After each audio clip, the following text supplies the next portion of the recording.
हामीहरू सम्पर्कमा आइसक्नु भएको छ टानका महासचिव सरिता लामा र क्याप्टेन विवेक खड्का। म दुवैजना सहभागीलाई स्वागत गर्छु। यहाँहरू दुवैजनालाई स्वागत छ।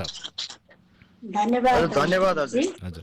म कुरा सुरु गरौँ क्याप्टेन विवेक खड्काबाटै। अलिकति आजको प्रसङ्ग पनि जोडिहालौँ। बुद्ध एयरको जुन एउटा प्लेनमा जुन समस्या आयो, काठमाडौँबाट विराटनगर उडेको बुद्ध एयरको जहाज एउटा सङ्कटबाट चाहिँ गुज्रिएको छ। धेरै मान्छे 77जना मान्छे चाहिँ मृत्युको मुखबाट जोगिएको यो अवस्था छ। यसलाई चाहिँ यहाँले कसरी हेर्नु भएको छ विवेकजी?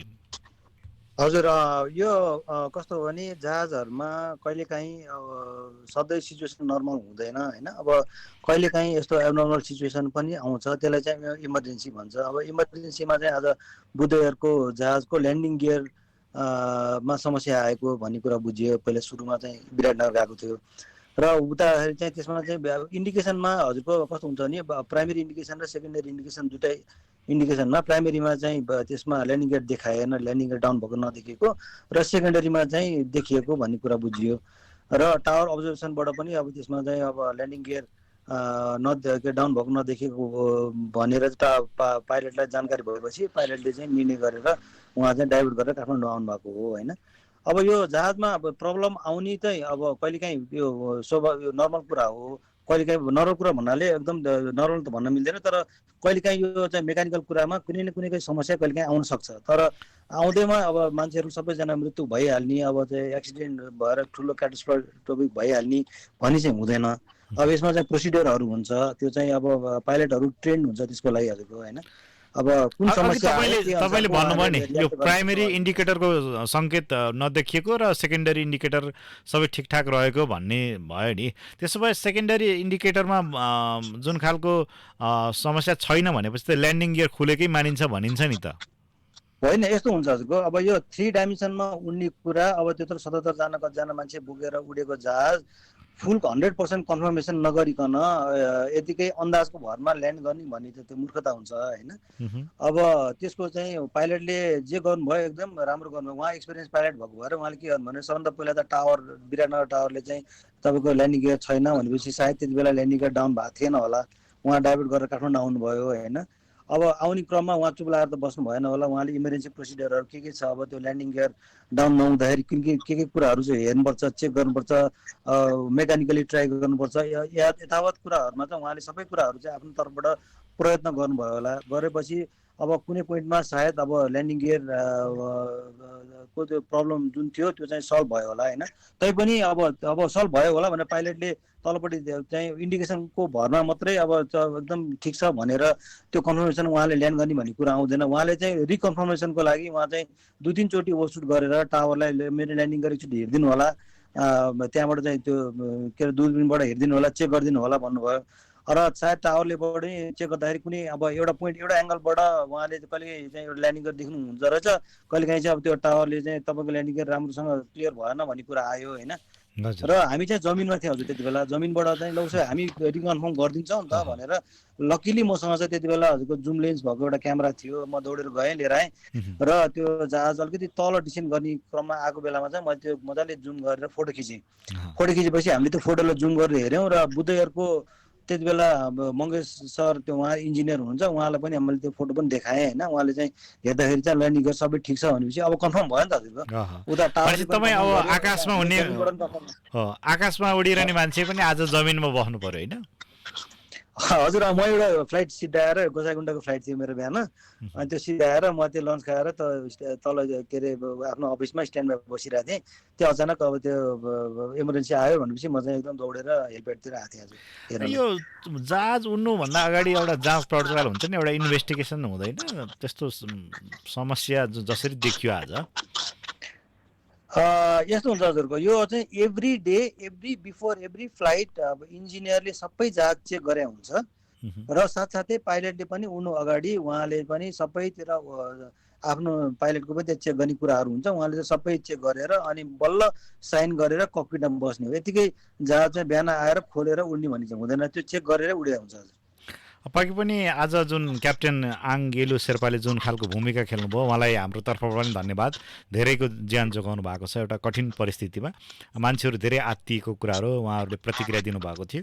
अब अलिकति प्रसङ्ग आज पर्यटन दिवस पनि परेको छ र यो हवाई क्षेत्र पनि पर्यटनसँग जोडिएको हुनाले हामीसँग टानका जनरल सेक्रेटरी सरिता लामा पनि हुनुहुन्छ। सरिताजी, नेपालको पर्यटनको कुराकानी गर्दा अब तपाईँहरूले भोगेको चुनौतीमध्ये यो पनि एउटा हवाई क्षेत्र पनि एउटा चुनौती होइन? अब यसमा चाहिँ विशेष त अब अघि हाम्रो विवेक सरले पनि भनिहाल्नुभयो होइन। अब यो अब टेक्निकल चिजहरूमा त हामीले यही चिजहरूलाई नै, यो चाहिँ सबै चिज होइन, संसारभरि नै र सबै ठाउँमा हुने नै चिज होला होइन। त्यही भएको भएर टेक्निकल चिजलाई चाहिँ फेरि अब हाम्रो यो दिन प्रतिदिन हुने हाम्रो जुन चाहिँ एउटा व्यावसायिक कुरा र त्यो टेक्निकल चिज चाहिँ उहाँले भने जस्तो उहाँहरूको अब हरेक चिजमा फ्लाइट उड्नुभन्दा अगाडि हुने इन्फेक्सनदेखि सबै उहाँहरूको त्यो हुने भएको भएर अब हाम्रोमा चाहिँ विशेष त हाम्रो अब पहाडी जिल्लाहरूमा स्पेसली हाम्रो त अब टानले हेर्ने र हाम्रो व्यवसाय भनेको नै पर्वतीय पर्यटन होइन।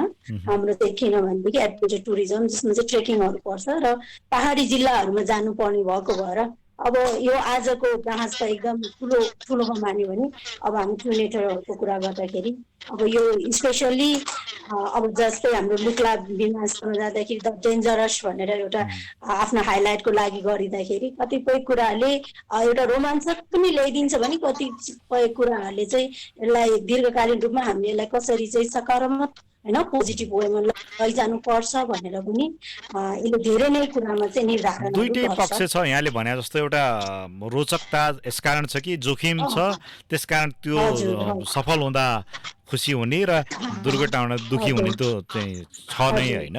नेपाल त्यसकारण पनि अलिकति विश्वमा चर्चामा छ। अब माउन्टेन एक्टिभिटिज कोभिडको यो हुँदा पनि अलिकति बढेको जस्तो देखिन्छ।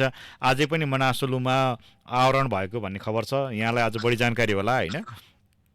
हजुर हजुर, आज त विशेष त अब यो हाम्रो यो जुन चाहिँ 42औं वर्ल्ड टुरिज्म डेको कार्यक्रमहरूमा पनि अलिकति जुन चाहिँ हाम्रो 22 सेप्टेम्बरमा चाहिँ जुन ट्राभल एडभाइजरी निक्लियो त्यसले कुनै न कुनै हदसम्म हामी आज व्यवसायहरूलाई खुसी पनि ल्याएको छ, तर खुसी सँगसँगै विभिन्न अन्यलहरू कुराहरू पनि ल्याएको भएर विशेष त आज हाम्रो जुन चाहिँ टुरिज्म डेको दिन आरोहण भयो त्योभन्दा नि बढी हाम्रो टिआइएमा आएको यात्रुहरूलाई फर्काउनु पर्ने विषयले पनि हाम्रो हिजोदेखि नै अलिकति हाम्रो दिमागहरू चाहिँ त्यतापट्टि नै अलिकति डाइभर्ट पनि भएको थियो होइन। किनभने हाम्रो अहिले अघि हजुरले भने जस्तो गरेर अनअराइभल भिजा चाहिँ एउटा कन्डिसनमा मात्रै हाम्रो अहिले खुलेको छ होइन।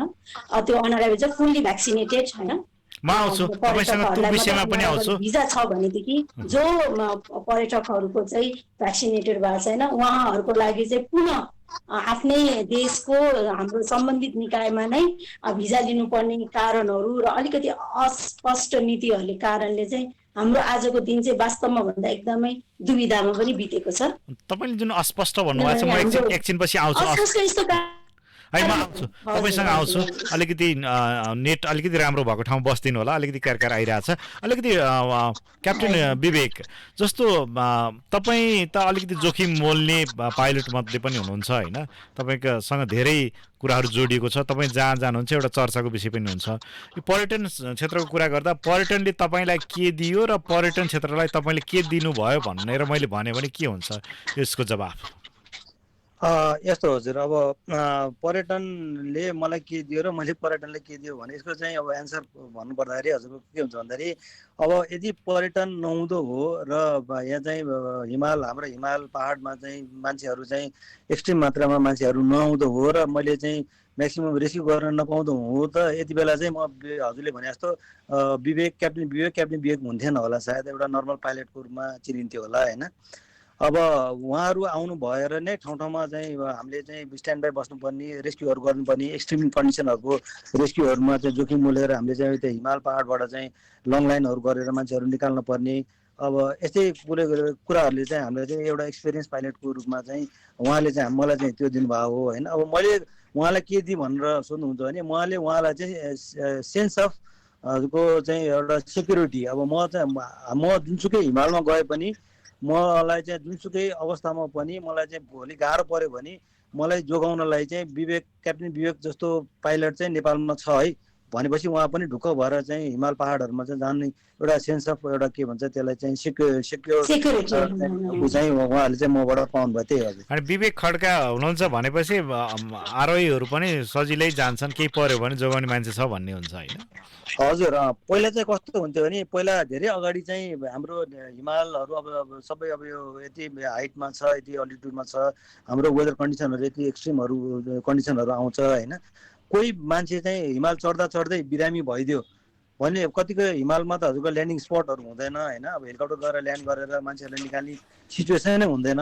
त्यस्तो सिचुएसनमा चाहिँ पहिला चाहिँ के हुन्थ्यो भन्दाखेरि अब एकदम चाहिँ त्यो रिनाउन मान्छेहरू हिमालहरूमा चाहिँ आउँदाखेरि अड्किँदाखेरि कतिको त डेथै भयो र कतिकोलाई चाहिँ रिस्क्यु गर्नु पर्दाखेरि चाहिँ पाइलटहरू कहिले स्विजरल्यान्डबाट अरू विदेशबाट चाहिँ मान्छेहरू चाहिँ नेपालमा आएर उहाँले चाहिँ आफ्नो एक्सपिरियन्स त्यो इक्विपमेन्टहरू युज गरेर हिमालबाट निकाल्ने त्यस्तो स्थिति थियो पहिला भने।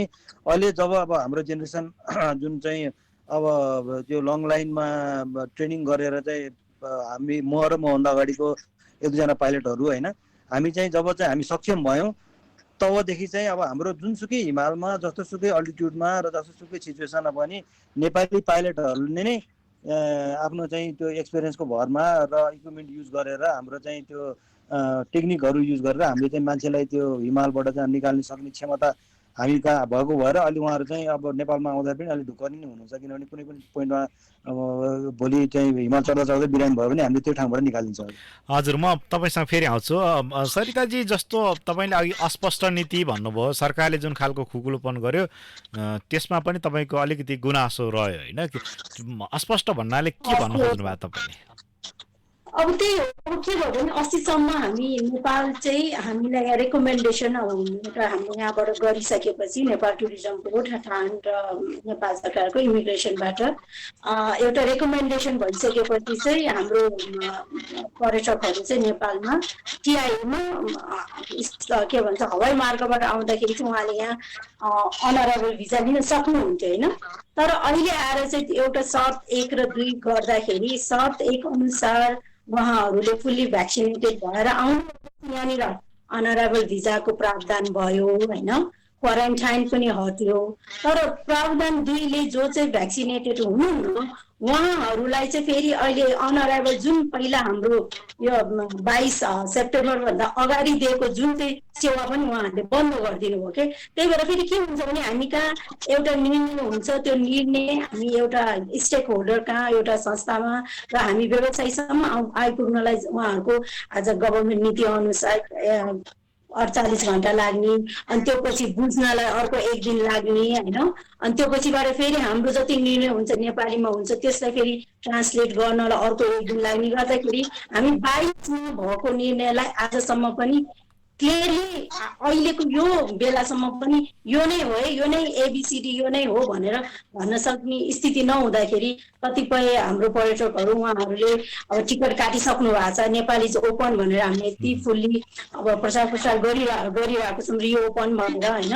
त्यसो गर्दाखेरि हाम्रो कष्ट नीति आएको छैन। कतिपय मान्छेहरू अब यहाँनिर उहाँहरू आफ्नो देशमा नभएर उहाँहरू एउटा ट्रान्जिट एउटा देशमा भएर आउन खोजिरहनु भएको छ होइन। यस्तो कुराहरूले गर्दाखेरि जहिले पनि हाम्रो कुनै पनि नयाँ नीति तथा कानुनहरू आउँदाखेरि जहिले पनि 1-2 हप्ता चाहिँ हामीलाई यो बुझ्न बुझाउन र गराउन नै टाइम लाग्ने भएको भएर पनि मैले अस्पष्ट नीति भनेको हो।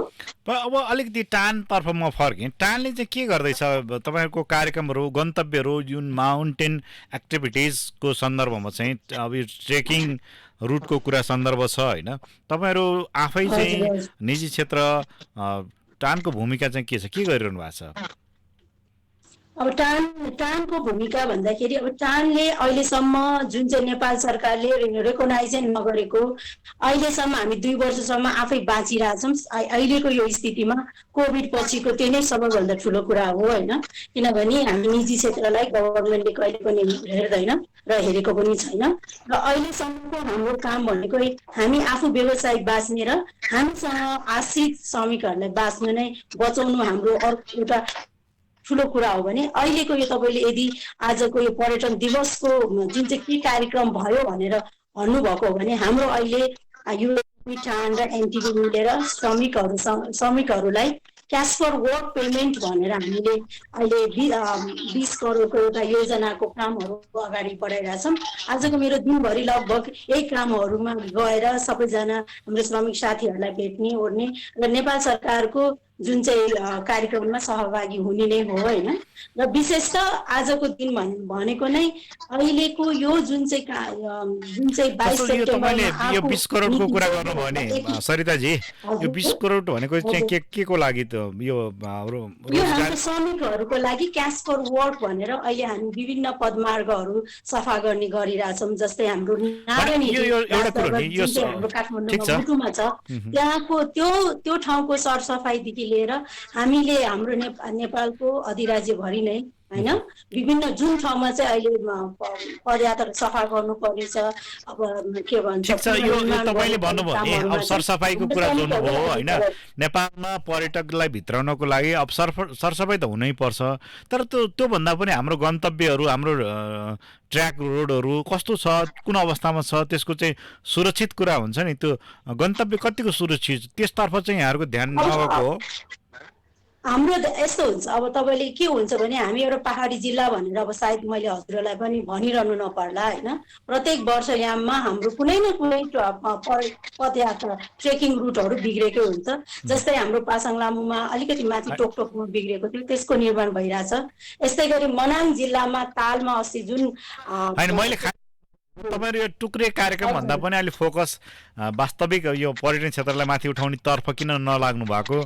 यो सरसफाइ होइन, रोजगारी भनेर हजुरले अझै यो भनिरहँदाखेरि वास्तवमा भने टानले के गर्यो भन्दाखेरि यो 2020 र 19मा 72 जुन करोड चाहिँ राजस्व भित्राउने काम टानको मेम्बर कम्पनीहरूले गरेको, जुन चाहिँ बराइनको राजकुमार ल्याउनेदेखि र हिमाल चढाउनेदेखि लिएर जति पर्यटकहरू पदयात्रामा आउँछ त्यसको जिम्मेवारी लिएर चाहिँ टानले आफ्नो व्यवसायहरूलाई अगाडि बढाउने काम गर्छ।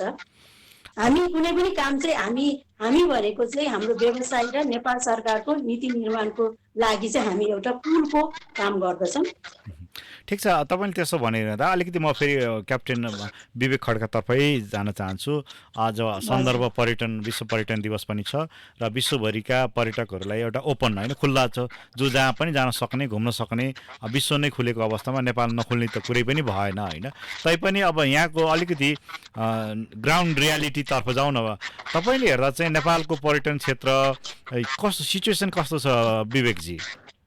हजुर, यो लास्ट कोभिड को यो सिचुएसन पछि चाहिँ पर्यटनको क्षेत्रमा चाहिँ एकदमै तहस नहसै जस्तो भएको छ हजुरको होइन। किनभने अब कतिपय अब यो हाम्रो त हेलिकप्टर कम्पनी त डाइरेक्टली लिङ्क विथ अब यो फरेनर्स होइन। अब नेपाली पर्यटकहरू र नेपाली मान्छेहरूलाई रेस्क्यु गर्न थालेको त हामीले कोभिड पछि मात्र हो। त्योभन्दा अगाडि चाहिँ धेरै कम हुन्थ्यो नेपालीहरू फ्लाइटहरूमा चाहिँ सकभर एकदम त्यो एफोर्ड गर्न नसक्ने र एकदम कम मात्राको मान्छेहरूले मात्रै हेलिकप्टर युज गर्थे। र यो पोस्टको यो कोभिडको ड्युरेसनमा मात्रै अब यो धेरै जस्तोहरूको रेस्क्यु चाहिँ काठमाडौँमा ल्याउनु पर्ने, यताउता गर्नुपर्ने भएको भएर नेपालीहरूलाई त्यति बेला चाहिँ हामीले चाहिँ त्यो गरेर हाम्रो हेलिकप्टर कम्पनीहरू चाहिँ सर्भाइभ गरिरहेको हो।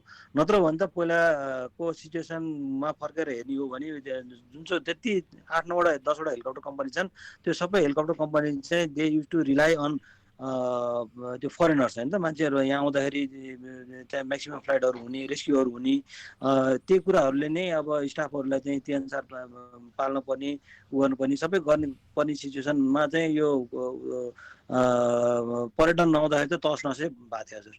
अनि तहस नहस त भयो, अब यसलाई अलिकति रिभाइभ गर्ने सन्दर्भमा अलिकति सरकारले एक खालको खुल्लापन चाहिँ ल्याएको छ।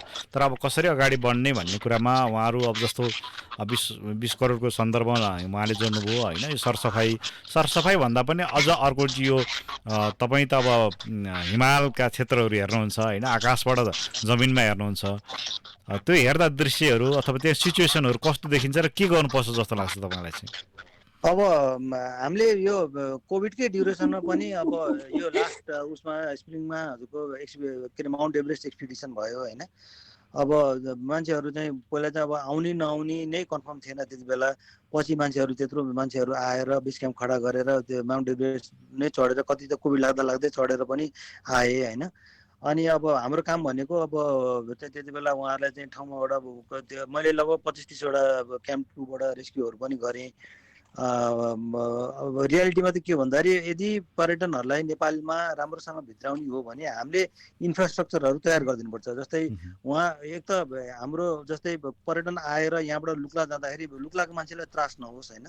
र अर्को कुरा चाहिँ उहाँहरूलाई पनि चाहिँ सेक्योर फिल होस् कि गभर्मेन्ट अफ नेपालले चाहिँ सबै कुराहरू यसरी राम्रोसँग चाहिँ राखिदिएको छ। हामी त्यो देशमा जाँदाखेरि हामीले कुनै पनि प्रकारको प्रब्लम हुँदैन र भइहाल्यो भने पनि उहाँले चाहिँ सजिलै हामीलाई चाहिँ उद्धार गरेर सम्बन्धित ठाउँमा चाहिँ ल्याइदिन्छ भन्ने खालको चाहिँ एउटा त्यो फिलिङ्स पर्यटनमा त्यो पर्यो भने म्याक्सिमम् मान्छेहरू चाहिँ आकर्षित भएर नेपालमा आउने हुनुहुन्छ होइन। जस्तो सुकै क्राइसिस भए पनि म्यानेजमेन्ट हुन्छ भन्ने चाहिँ सन्देश दिनु पर्यो होइन।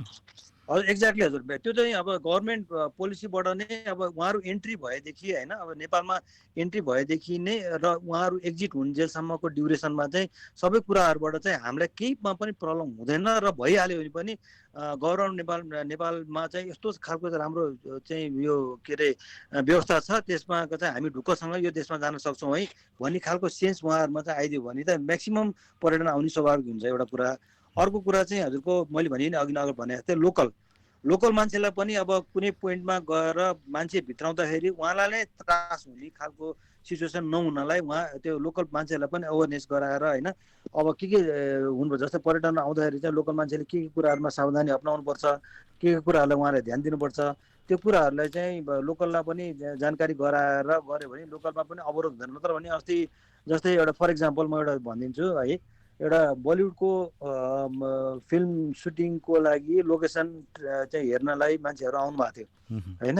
अब त्यो फ्लाइट हामीले गर्दाखेरि हामीले 2-3वटा ठाउँमा लिएर गयौँ होइन। अब लुक्लामा लिएर गयौँ, अब लाङटाङमा लिएर गयौँ, अनि त्यसरी मनाङमा लिएर गयौँ, मुस्ताङमा लिएर मुस्ताङमा लाँदाखेरि त्यति बेला हजुरको मुस्ताङ चाहिँ लकडाउनमा थियो कि कोही पनि मान्छेले भित्र आउन नपाउने। आउन दियो भने लोकलहरूले विरोध गर्ने, सिडिओलाई पनि प्रेसर हुने यस्तो खालको सिचुएसन थियो कि। भनेपछि भोलिका दिनमा पनि भोलि पर्यटनहरू आउँदाखेरि कुनै पनि यस्तो ठाउँहरूमा चाहिँ लोकल विरोध भइदियो भने त भोलि पर्यटनहरूलाई त त्यो त प्रब्लम हुन्छ होइन। त्यो हिसाबले चाहिँ लोकललाई पनि एउटा चाहिँ सेन्स अफ अब त्यो के अवेरनेस चाहिँ चाहियो भनौँ न। अवेरनेस हजुर एक्ज्याक्टली अवेर गरेर उनीहरूलाई पनि एउटा प्रोसिडरहरू चाहिँ सिकायो भने लोकल पनि ऊ हुने भयो र साथसाथै त्यो पर्यटनहरूलाई पनि अब यो देशमा आउँदाखेरि चाहिँ हामी सेक्योर छौँ है, सबै रुल्स एन्ड रेगुलेसन छ है भन्ने कुरा भइदियो भने चाहिँ उहाँहरू आउँछ जस्तो लाग्छ मलाई। अलिकति सरिताजी यही प्रसङ्गमा भनौँ न, जस्तो तपाईँहरूको भूमिकाको सन्दर्भमा जुन स्थानीय अहिले विवेकजीले उठाउनु भएको कुरा, जुन एउटा स्थानीय मान्छेहरूले पनि सावधानीपूर्वक भूमिका खेलिदिनुपर्छ भन्नेतर्फ तपाईँहरूको फोकस चाहिँ नभएको हो, अथवा तपाईँहरूले सरकारले तपाईँहरूलाई जुन खालको फेसिलिटी दिन नसकेर त्यो अझै अहिले हामी यति 21औं शताब्दीमा होइन विश्व पर्यटनको ओपनको कुरा गरिरहँदाखेरि अहिले जुन कुरा चाहिँ विवेकजीले उठाउनु भयो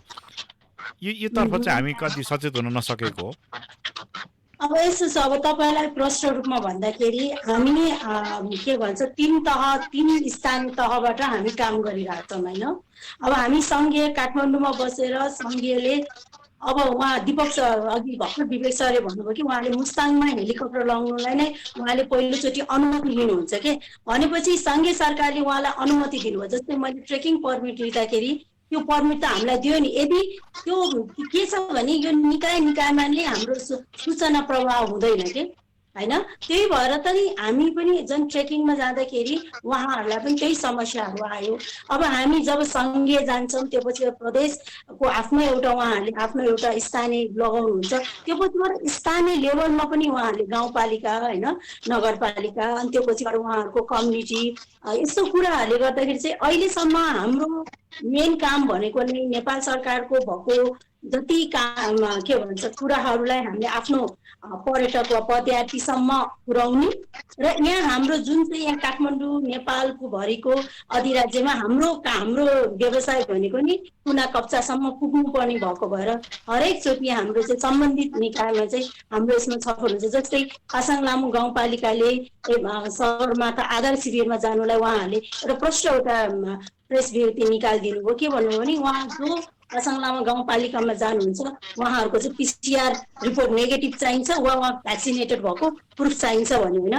त्यसै गरी हाम्रो कामले अहिले चाहिँ हामी के गरिरहेको छ सम्पूर्ण जस्तै हाम्रो अन्नपूर्ण गाउँपालिका जुन चाहिँ अन्नपूर्ण जुन चाहिँ हाम्रो दोस्रो पपुलर एउटा डेस्टिनेसन हो, त्यस्तै लाङटाङ होइन, यस्तो चिजहरूलाई चाहिँ हाम्रो चाहिँ भूमिका के भइदियो भने एक त त्यहाँ भएको हाम्रो पर्यटक व्यवसायीज्यूहरूलाई भ्याक्सिनेटेड गर्नु, भ्याक्सिनको लागि उहाँहरूलाई पहल गरिदिने एउटा कुरा भयो भने हामीले त्यहाँ भएको समाचारलाई यहाँ काठमाडौँसम्म ल्याएर हाम्रो व्यवसायहरूलाई कुन ठाउँमा कतिखेर कुन चाहिँ सूचना चाहिन्छ भन्ने पनि हाम्रो चाहिँ मेन काम भयो। त्यही भएको भएर जुन चाहिँ अघि पनि मैले भने जुन चाहिँ हाम्रो एउटा नीति नियम नेपाल सरकारले ल्याउँछ त्यो नै इम्प्लिमेन्ट गर्नलाई नै हामीलाई हप्ता दिनभन्दा बढी लाग्यो के, किनभने कतिपय कुराहरू जुन चाहिँ सिसिएमसीको क्याबिनेटबाट उहाँहरूले गरेर ल्याउनु हुन्छ त्यसमा स्टेक होल्डरहरू नभएपछि त्यसमा कति कुराहरू मिस हुन्छ होइन।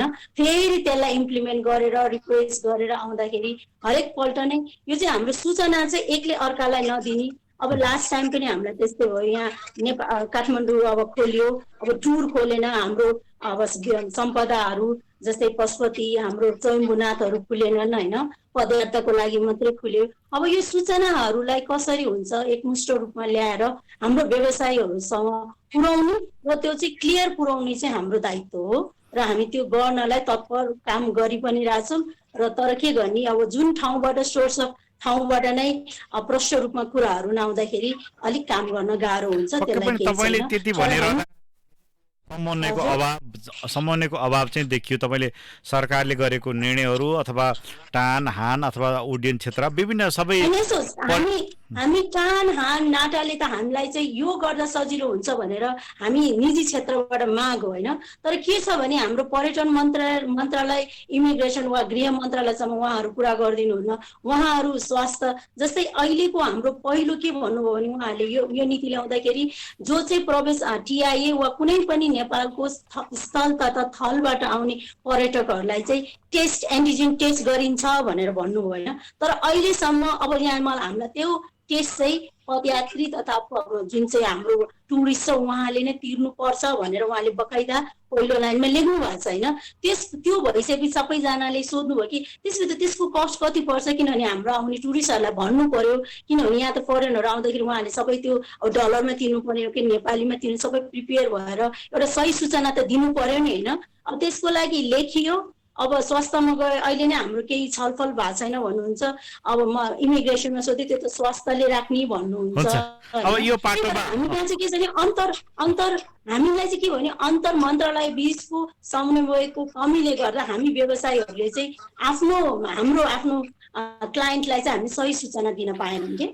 पक्कै पनि यहाँले भनेको जस्तै समस्या छ, अझै पनि अस्पष्ट कुराहरू भएको हुनाले व्यवस्थापनको पाटो अघि क्याप्टेन विवेकले भनेको जस्तो इन्फ्रास्ट्रक्चरको सन्दर्भमा पनि हाम्रो कमजोर भयो र हामी टुक्रे कार्यक्रममा बढी केन्द्रित भयौँ। हामीलाई जे चाहिने हो त्योतर्फ चाहिँ जुन अवेरनेसकै कुरा यद्यपि स्थानीय लोकल पिपुलहरूको सन्दर्भमा पनि हामी त्यो गर्न सकिरहेको छैनौँ। त्यसले गर्दा देशको जुन जिडिपीमा जुन खालको चाहिँ कन्ट्रिब्युसन पर्यटन क्षेत्रले गर्छ त्यसको लागि चाहिँ अलिक बढी जिम्मेवार हुनुपर्छ हरेक क्षेत्र भन्ने जस्तो लाग्छ। अलिकति प्रसङ्ग पनि बदलौँ, यो माउन्टेन एक्टिभिटिजकै सन्दर्भमा पनि अलि क्राइसिस म्यानेजमेन्ट अथवा रेस्क्युमा चाहिँ विवेक खड्का अर्को एउटा नाम हो होइन। एउटा हेलिकप्टर लिएर जुन रेस्क्यु गर्दै हिँड्नुहुन्छ, अब तपाईँ जहाँ जानुहुन्छ विभिन्न खालको सोसियल मिडिया मार्फत पनि तपाईँले त्यसको प्रचार गर्नुभएको छ। अहिले पछिल्लो यो जुन नेपाल आउने पर्यटकको सन्दर्भमा तपाईँ विभिन्न सोसियल मिडियामा पनि एक्टिभ भएको हुनाले विवेकजी कस्तो प्रतिक्रियाहरू आउँछ तपाईँसँग? अहिले चाहिँ अब जस्तै लास्ट मन्थ के अरे त्यो रास्प्रिङको सिजनमा मान्छेहरू आइसकेपछि उहाँहरू चाहिँ अब के अरे एभरेस्ट चढेर फर्किनु भयो, कति खुसी भयो, कतिलाई कोभिड लाग्यो उपचार गरेर फर्किनु भयो होइन। त्यसपछि अब अहिलेको यो सिजनमा पनि मान्छेहरू चाहिँ अलिकति बुकिङहरू राम्रै आएको छ। अहिले मान्छेहरू मोनास्ट्रीमा हामीले कति धेरै नै फ्लाइटहरू गऱ्यौँ, उता सामानहरू पुऱ्याउने मान्छेहरू पुऱ्याउने कामहरू पनि गऱ्यौँ होइन। मान्छेहरू आकर्षण चाहिँ किन नेपाल चाहिँ Nepal is one of the most beautiful country in the world भन्ने त्यो छाप मान्छेमा छ र यहाँको हिमालहरू र त्यो ब्युटिफुल ठाउँहरूमा जानै पर्छ एकचोटि लाइफ टाइममा भन्ने त्यो उहाँहरूमा छ। र आइसकेको मान्छेलाई पनि आफ्नो साथीभाइ इष्टमित्र होइन जोसुकैलाई पनि एकचोटि फेरि नेपालमा चाहिँ एकचोटि जा है भनेर उहाँले रेकमेन्ड पनि गर्नुहुन्छ।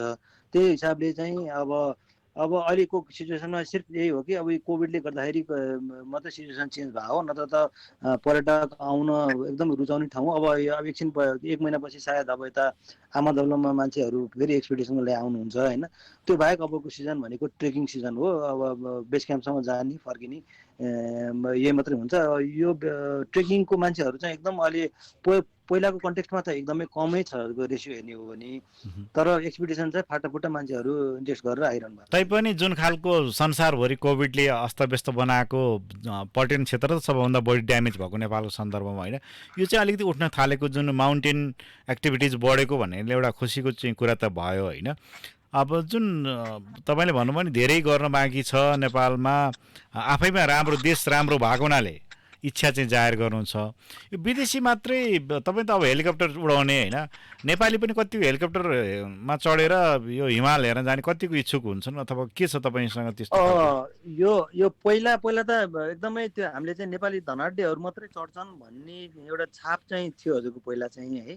तर यो कोभिडको ड्युरेसनमा यो छाप चाहिँ हेलिकप्टर कम्पनीमा चेन्ज भएको छ अहिले। किनभने अहिले त्यो पर्यटनहरू बाहिरबाट विदेशीहरू चाहिँ नेपालमा आउँदा जेरो हुँदाखेरि पनि नेपाली पर्यटनले नै अथवा नेपाली मान्छेहरूले नै हेलिकप्टर चाहिँ चार्टर गरेर धेरै रेस्क्युहरू गरे। कतिले चाहिँ अब त्यो नर्मल अवस्थामा त्यो लकडाउनहरू नहुँदाखेरि गोसाइकुण्ड जाने अथवा चाहिँ कुनै अब कोही रारा जाने भन्छन्, कोही अब माउन्ट एभरेस्ट माउन्टेन फ्लाइटै गर्ने भन्छन् होइन। नेपालीहरूले पनि एफोर्ड गरेर अब हेलिकप्टर चाहिँ अफोर्ड गरेर चाहिँ जान सक्छन् भन्ने छाप चाहिँ अहिले हेलिकप्टर कम्पनीमा परेको छ। तपाईँको अब यो कामको दौरानमा भनौँ न, तपाईँको एकदम खुसी भएको क्षण र साह्रै दुःखी भएको क्षण यो टुरिज्मसँग नि तपाईँ कता न कता जोडिहाल्नु भयो होइन, हवाई क्षेत्रसँग हेलिकप्टरसँग जोडिएपछि होइन। तपाईँको रेस्क्युहरूको पनि धेरै कुराहरू आइरहेकै हुन्छ, तपाईँले गरेको कामको प्रशंसा भइ नै रह हुन्छ। तैपनि तपाईँ आफैलाई चाहिँ गर्व लागेको कुरा चाहिँ मैले यो गर्दा चाहिँ म अलिकति आफ्नो यो चाहिँ भन्ने चिज चाहिँ के छ साँच्चै? अब यस्तो हुन्छ, अब हामी नेपालमा 3-4 जना पाइलट चाहिँ अलिकति एक्सट्रिम रेस्क्युहरू गर्ने पाइलटहरू छन्, जसले चाहिँ लङ लाइन ट्रेनिङहरू गरेर हिमालबाट डाइरेक्ट त्यो लाइन झुन्डाएर रेस्क्युहरू गर्छन् होइन। अब कहिलेकाहीँ चाहिँ सिचुएसन यस्तो आउँछ कि हजुरको होइन, अब त्यो एकदम एक्सट्रिम ठाउँमा मान्छेहरू बसेका हुन्छन् र त्यो ठाउँबाट निकाल्नलाई पनि वेदरदेखि लिएर विन्डदेखि लिएर एकदम च्यालेन्जिङ एउटा अपरेसनहरू पनि हुन्छ होइन। त्यो मिसन सक्सेसफुल हुँदाखेरि जस्तै मैले अन्नपूर्ण अस्ति एउटा चाहिँ मलेसियनलाई न्युजमा पनि आएको थियो, अन्नपूर्ण क्याम्प 4मा अड्किएको थियो त्यो एउटा मलेसियन क्लाइम्बर। उसलाई चाहिँ अब पछि त्यो मान्छेहरूले चाहिँ तल त्यो झरेर बेस क्याम्पमा ओर्लिने क्रममा ऊ चाहिँ पछाडि छुटेछ र 6-7 दिनसम्म ऊ छुटेर त्यही क्याम्प 4मा अड्केको बेलामा चाहिँ हामीले पछि हेलिकप्टरबाट रेकी गर्दाखेरि त्यो मान्छे त्यहाँ आइडेन्टिफाई भयो। अब तल त्यसलाई चाहिँ त्यहाँबाट निकाल्न सम्भव थिएन, किनभने त्यो हेलिकप्टरको त्यो सिलिङभन्दा माथि थियो कि 7000 मिटर हो हाम्रो बिथ्री उडाउनेको सिलिङ होइन। त्योभन्दा माथि त्यो भएको भएर हामी त्यहाँ जान सकेनौँ, खानेकुरा फाल्न पनि सकेनौँ कि विन्डले गर्दाखेरि। त्यो बेला चाहिँ अब हामीले के गर्यौँ, मैले चाहिँ के गरेँ भने त्यो मान्छेहरू 4-5 जना शेर्पाहरूलाई बेस क्याम्पबाट लिएर गएर क्याम्प 3 जो चाहिँ 21000 चान्चुनमा फिटमा चाहिँ लगेर मैले चाहिँ ड्रप गरेँ होइन। ड्रप गरेर उहाँहरू चाहिँ रातभरि माथि क्याम्प 4मा गएर उसलाई चाहिँ त्यहाँबाट बोकेर क्याम्प 3मा लिएर आएँ। र लिएर आएपछि भोलिपल्ट म रेस्क्यु गर्न गएको थिएँ। रेस्क्यु गर्न जाँदाखेरि चाहिँ एकदमै स्ट्रङ विन्डहरूको त्यहाँ जान सक्ने होर गर्ने सिचुएसन थिएन। 2-3 ओभरसुट गरेर मैले तेस्रो प्रयत्नमा चाहिँ गएर त्यो मान्छेलाई मलेसियन रेस्क्यु त्यो क्लाइम्बरलाई त्यहाँबाट मैले सक्सेसफुल्ली बेस क्याम्प लिएर आएँ र साथसाथै मैले छोडेको शेर्पाहरूलाई पनि लिएर आएर बेस क्याम्प आएँ होइन। त्यो मान्छेलाई निकाल्दाखेरि यति खुसी भयो, त्यो मान्छे त्यो उसको त्यो मुख हेर्दाखेरि मैले यसलाई बचाएँ है भन्ने फिलिङ्स चाहिँ एकदम त्यो प्राउडनेस हुन्छ नि, त्यो एकदम खुसी चाहिँ पल चाहिँ त्यो थियो। र उसलाई चाहिँ हामीले चाहिँ लिएर आएर मेडिसिटी हस्पिटलसम्म लिएर आयौँ, त्यो बेलासम्म ऊ बाँचेकै थियो। र पछि उनीहरूलाई सायद अब नेपालमा भन्दा अन्त गएर चाहिँ उपचार गर्दाखेरि अलिकति राम्रो अझ राम्रो हुन्छ भन्ने फिलिङ्स आएर हो कि उहाँहरूले चाहिँ त्यो मान्छेलाई चाहिँ उता सिङ्गापुरमा लिएर जानुभयो कि सिङ्गापुरमा लिएर गइसकेपछि कति 1-2 हप्तापछि चाहिँ उसको डेथ भयो होइन। त्यो सुन्दाखेरि चाहिँ एकदमै नराम्रो लागेको थियो। अनि एउटै घटनाले खुसी पनि दियो दुःख पनि बनायो होइन। हजुर एक्ज्याक्टली हजुर। अलिकति अब अन्तिम तर्फ पनि आइपुगेका छौँ। सरिताजी जस्तो यो माउन्टेन एक्टिभिटिजकै सन्दर्भमा नेपालीहरूले पाकिस्तानको माउन्ट केटुमा जुन खालको नाम राखेका छन्, तर जुन योगदान चाहिँ उहाँहरूको छ त्यो अनुसारको सम्मान र चर्चा नेपालमा भएन जस्तो लाग्छ। तपाईँलाई त्यस्तो लाग्दैन? एकदम यहाँ त जुन चाहिँ अब हाम्रो केटुमा पनि भयो, त्यो पछिबाट हाम्रो लेडिजहरूले अन्नपूर्णमा पनि सायद फर्स्ट टाइममा ग्रुपहरू हाम्रो 6 जना महिला दिदीबहिनीले पनि चढ्नु भयो होइन। तर यहाँ चाहिँ के छ भनेदेखि कुनै पनि चिजको चाहिँ उहाँहरूलाई त्यो कुराहरू गर्नको लागि स्थायी रूपमा कुनै पनि यहाँ बसिरहनको लागि त्यो काम फेरि गरिरहनको लागि अब हामीले एप्रिसिएसन लेटर भन्दा नि उहाँहरूलाई आर्थिक रूपमा पनि होइन बलियो बनाउने बाटोहरूमा चाहिँ हामी निजी क्षेत्रले चाहिँ भनिने हो हामीले गर्नुपर्छ भनेर होइन। तर गभर्मेन्ट लेभलबाट चाहिँ हाम्रो यस्ता जुन चाहिँ एउटा राष्ट्रको एउटा गहनाहरूलाई चाहिँ हामीले सही ठाउँमा सही रूपमा चाहिँ हामीले उहाँहरूलाई कुनै न कुनै रूपमा चाहिँ आर्थिक स्थायित्व दिन नसकेको कुरा त एकदमै सही छ। त्यो कुरामा चाहिँ अब अहिलेको यो उहाँहरूले कुरा गर्दै जानुहुँदाखेरि प्रत्येक उहाँहरूमा अब जो चाहिँ अब स्पोन्सरमा जानुभएको थियो उहाँहरू त ठिकै हुनुहुन्छ, तर जसले आफ्नै लगानीमा ऋण गरेर जानु भइरहेको छ सायद उहाँहरू चाहिँ अहिले पनि त्यो ऋणहरू तिरिरहनु पर्ने र राष्ट्रको नाम जब अगाडि आउँछ अब नेपाल सरकारको नेपालको झन्डा फरफराउँदाखेरि उहाँहरूलाई चाहिँ सही रूपमा चाहिँ मूल्याङ्कन नभएको हो। र जस्तै हाम्रो इन्डियामा पनि यदि उहाँहरूले 8000 भन्दा बढीको हिमालहरू चढ्नुभयो भने होइन उहाँहरूको विशेष रूपमा सरकारी कार्यालयहरूमा उहाँहरूलाई तलबी रूपमा होइन उहाँहरूलाई कामकाज दिनुहुन्छ भनेदेखि हाम्रो यहाँ चाहिँ त्यस्तो खास केही पनि छैन होइन। जुन पाकिस्तानमा जुन माउन्ट केटु चढेर जुन एउटा कीर्तिमान भनौँ न उहाँले राख्नुभयो, त्यो त कीर्तिमानै हो। हाम्रो पहिलो विन्टर एक्सपिडिसन होइन र नेपालीहरूले विन्टरमा केटु गरेको त्यो पहिलो नै हो र विश्वकै पहिलो हो क्या, नेपालीले मात्रै नभएर विश्वकै पहिलो हो उहाँहरू। विश्वकै पहिलो हो होइन। जस्तो हामीले सगरमाथा चढ्ने विश्वकै होइन तेन्जिङ नोर्गे जसरी भन्छौँ होइन एडमन्ड हिलारी भनेको जस्तो अब यो पनि त्यति नै ठुलो हो नि होइन त्यस अर्थमा चाहिँ। तर त्यो चर्चा परिचर्चा जुन खालको त्यतातर्फ चाहिँ अलिकति कन्जुसाइ भएको हो, त्यस्तो तपाईँलाई त्यस्तो लाग्दैन? अब आजको दिनसम्म आउँदा अस्तिको दिनमा चाहिँ हामीले वास्तवमा अब यो सबै चिज अब यो हरेक अब यो सरकारी निकायमा कामहरू गर्दा उहाँले जतिखेर पनि एउटा उहाँहरूको एउटा टिओआर यस्तो एउटामा जान्छ। तर भन्नै पर्दाखेरि यसपालि चाहिँ अब तेन्जिङ नोर्गे अवार्डले चाहिँ हाम्रो मिङमार शेर्पा जो दोलखामा हुनुहुन्छ उहाँ पनि एकजना हुनुहुन्थ्यो त्यो टोलीमा। उहाँलाई चाहिँ अस्ति नै यो घोषणा गरिसकेको हो र उहाँहरूलाई चाहिँ एउटा पुरस्कार दिने कुरा चाहिँ गरियो जुन चाहिँ हाम्रो तेन्जिङ नोर्गे पुरस्कार चाहिँ उहाँलाई दियो होइन। तर अरू रूपमा राष्ट्रिय अरू हाम्रो जुन चाहिँ आर्थिक रूपमा चाहिँ उहाँहरूलाई कुनै पनि सहयोग गर्न नपाउँदा र आज हामी यो जुन चाहिँ कोभिड पछि हाम्रो कुनै पनि आर्थिक हामीले पनि कामहरू नहुँदा र आर्थिक लाभहरू लिन नपाउँदाखेरि उहाँहरूलाई सहयोग गर्न नपाउनु त चाहिँ एकदम हामीलाई खल्लो पनि लागिरहेछ। हामीले एप्रिसिएसन गर्ने उहाँहरूलाई एउटा सिन्दुर जात्रा गरेर अबिर जात्रा गरेर एउटा ल्याउने काम गर्यो उहाँहरूलाई सायद यहाँ 1 महिना जति त एउटा हाम्रो एउटा लहर नै छायो उहाँहरूलाई होइन एउटा विजय उत्सव मनाउने चिजहरू त भयो भने तर आर्थिक रूपमा उहाँहरूलाई सबल गराउने चिजमा आर्थिक रूपमा र सरकारले जुन खालको सम्मान दिनु पनि त्यो चाहिँ कमी भयो भन्ने चाहिँ यहाँको आर्थिक रूपमा उहाँलाई किनभने कुनै पनि व्यक्तिले त्यस्तो 8000 भन्दा माथि जाँदाखेरि उहाँहरूको लाखौं लाख एउटा होइन स्पेन्ड हुन्छ, उहाँहरूको टाइम स्पेन्ड हुन्छ, उहाँहरूको पनि परिवार छ, उहाँहरूले पनि सबै चिज गर्नु पर्दाखेरि हामीबाट चाहिँ कुनै न कुनै रूपमा पनि आर्थिक जस्तै हाम्रो प्रधानमन्त्रीज्यूले तत्कालीन प्रधानमन्त्रीज्यूले उहाँहरूलाई बालुवाटारमा नै बोलाएर उहाँहरूलाई सम्मान गर्नुभयो होइन खादा चाहिँ। तर हाम्रो चाहिँ इच्छा के थियो भने प्रधानमन्त्रीज्यूले बालटारमा नै बोलाएर यतिको सम्मान गरेपछि आर्थिक रूपमा पनि उहाँहरूले घोषणा गर्नुहुन्छ भन्ने चाहिँ हामीहरूको एउटा इच्छा थियो, तर त्यो चाहिँ पुरा भएन होइन। त्यो पुरा नहुँदाखेरि एउटा व्यवसायी एउटा के पर्वतारोहीहरूको चाहिँ अब मनमा खल्लो त भइहाल्छ नै। पक्कै पनि अब नेपालको टुरिज्म क्षेत्रमा यो माउन्टेनियरिङ क्षेत्र चाहिँ अझ बढी रिस्की पनि र इन्टरटेनमेन्ट पनि भएको हुनाले अघि विवेकजीले धेरै कुरा भन्नुभएको छ र अलिकति विवेकजी जुन अब नेपालीहरूले जुन खालको वीरता भनौँ न खालको साहस गर्छन् नि, जस्तो तपाईँ आफै पनि एउटा साहसी मान्छे हो होइन, तपाईँले पनि धेरै रेस्क्यु गर्नुभएको छ, तपाईँलाई चाहिँ यस्तो गर्दै हुन्थ्यो भन्ने कुरा चाहिँ केही मनभित्र आउँछ त्यस्तो?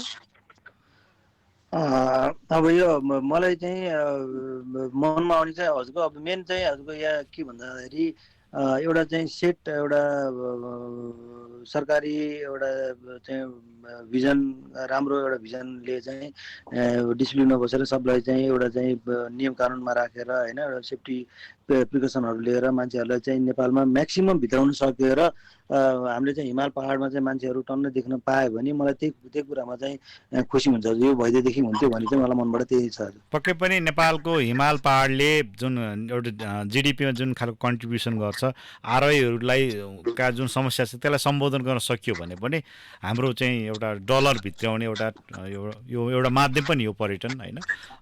यहाँले महत्त्वपूर्ण समय दिनुभयो क्याप्टेन विवेक खड्का र टानका महासचिव सरिता लामा, यहाँ दुवैजनालाई विशेष धन्यवाद।